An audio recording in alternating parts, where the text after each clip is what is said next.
These words are ancient, yet today they sound as if they were written this very morning, specifically for me. It's not a loud voice from the heavens, but a quiet whisper, reminding my soul how to breathe. It's as if you, my gardener, have once again walked through my inner garden, which I'd managed to neglect in just a few hours. You gently point, "Look, here I healed the scorched earth after that loss. Here I uprooted the bitterness of old grievances, remember? And over here I watered the barely visible sprouts of hope when you thought nothing would ever grow again." And it's true. I remember every time your hands touched this soil. I remember how you saved me from myself, from that abyss I so confidently walked into. So why by midday, does this garden become overgrown once more with thick weeds of fear and anxiety? Why does the world's noise so easily drown out the quiet music of growing flowers? How do I manage to forget that this garden is watched over by someone who loves it more than I do myself? I do remember. I remember one night, far from city lights, when I looked up and the Milky Way poured down on me. It was as if you had scattered handfuls of light across the black, endless canvas of the sky. In that second, I understood. The gardener who tends my tiny soul is the same one who plants the stars. And how foolish my weeds of panic look against the backdrop of your galaxies. And then came that call when the world split into before and after. Everything collapsed. The ground vanished beneath my feet and I fell into emptiness, certain it was the end. I had no control, not a single breath. But it was there, in free fall, that I felt your hands. You didn't stop the storm, no. You held the roots. You were the only thing that kept me from being completely torn from the earth. You were simply there. And that was enough. And yet, I try to be a gardener myself. I remember my pride whispering that I could handle it myself, that I knew better. And in my blind confidence, I'd grab a shovel and start helping. I'd pull out what I thought were weeds, only to discover later they were the very fragile sprouts of hope you had planted. I tried to force things to bloom before they were ready, breaking stems in the process. And then there's the shame.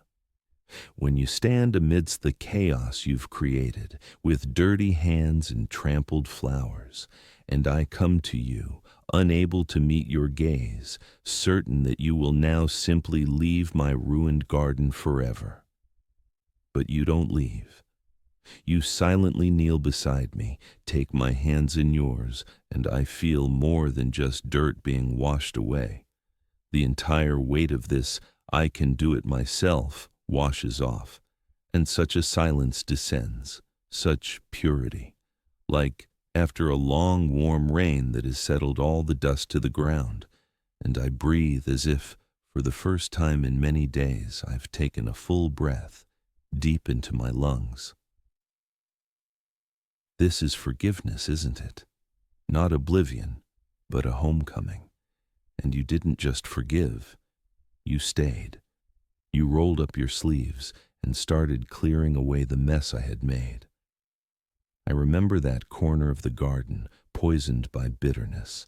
Nothing grew there for years. I myself had filled it with the venom of resentment, and the earth had turned to stone. Anyone else would have simply cut out that section and discarded it. But you brought new soil, handful by handful, day after day. You didn't promise that roses would bloom there tomorrow. You simply, silently, brought life back to soil I thought was dead forever. And that rose bush, broken almost at the root by a single cruel word. I wanted to uproot it, to avoid seeing that ugly break, that constant reminder every day. But you didn't let me. You carefully tied it up, strengthened it, and the wound began to heal. Not to disappear, no. It remained a scar, a rough growth on the smooth stem. But it was from this scar, from the very break, that a new, stronger shoot eventually emerged.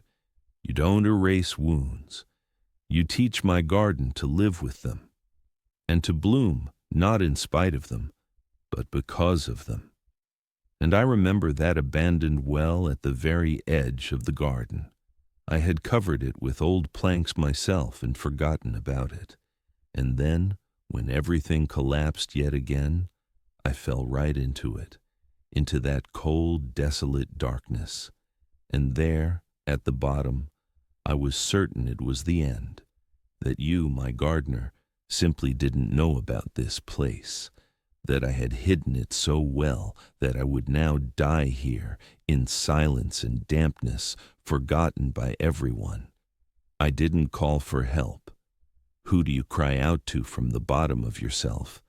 But you didn't lower a rope for me or thunder from the heavens.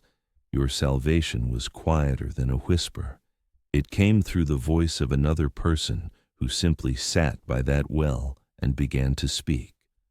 Not to me. He spoke to you. And one of his words, directed at you, fell into my darkness like a tiny seed. It didn't become a light. It didn't show a way out. It simply settled into the cold mud of my soul and said, even here, something can grow. And it wasn't a promise of rescue. It was a promise of presence. You were there. You didn't pull me out of the pit. You descended into it to plant something new right at its bottom. And this gift of yours, planted in the darkness, didn't grow into a ladder to the light. No. It sprouted directly into my senses. It made me feel again. Today, I felt the sun touch my face, and it wasn't just warmth. It was your palm, brushing a strand of hair from my forehead. I took a sip of morning coffee, and its bitterness wasn't just a taste. It was like your quiet, wake up, I'm here. In the evening, when the world fell silent, that quiet was an emptiness. It was like the earth in my garden, resting after watering, full, peaceful, and suddenly I understood. I'm breathing. Just taking a breath and exhaling. All this time, while I was falling into wells and tearing out your flowers, you never stopped breathing for me, not for a second. This isn't my accomplishment, is it? It's your constant, unseen work that I take for granted, the most unnoticed and the most crucial.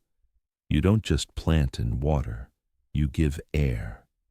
You simply sustain life in this garden, even when I forget how. And I don't know what you have planned for this garden tomorrow. I don't see your blueprints. My sight only reaches the next turn in the path, while you see the entire field, from the first seed sown to the last withered petal. And this design of yours, it's a mystery to me. Therefore, I no longer ask you for a bountiful harvest or protection from storms. I ask for something else. Teach my heart to recognize your hands, especially when they do things I don't understand. When you silently weed out what I thought was a beautiful flower, but was actually a poisonous weed. Or when you transplant me to a new place and the soil beneath my feet feels strange and cold. Keep my gaze fixed on you. Because the world shouts so loudly about what my garden should be. It points to others' perfect lawns and whispers, see how it's done. And I start to believe that my scars are disfigurements, and slow growth is a failure.